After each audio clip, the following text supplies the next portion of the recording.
Рушники, скатерти, которые необходимы были для украшения букета. Рубашки для жениха и по чувашским обычаям девушка, выйдя замуж, должна была после свадьбы одаривать самых близких родственников жениха. Это не только простые такие подарки, а именно вышитые рубашки, платья. И в старину многие, может, читали или же просто слышали, в старину достаточно было посмотреть на костюм, в чем ходят, и одним взглядом можно было изящную вышивку удалось сохранить по нашему народу.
Яковлев, Таван халқын чын-чын нужизене видер курны.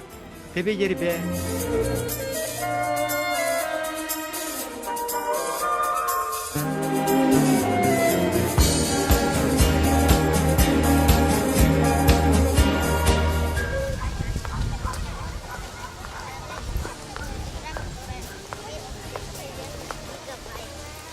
Ее создал один парень, ее на специальном сайте, это онлайн-игра. Там нужно самому играть, там, короче, все планеты. Яковлев, Павел Миронович Миронов, Яков Гаврилович Кухцай, великие сыны чувашского народа.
отмечается, что училище имеет собственное купчевое место, на котором владеет двухэтажным каменным домом, двумя флигелями и деревянными холодными службами.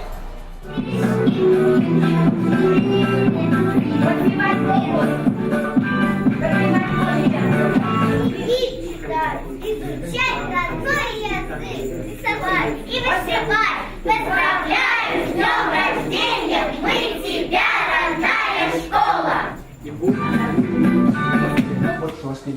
Он ныне покойный же? Сын, по-моему, или кто-то из детей книгу о нем Да, издал. дочь помню.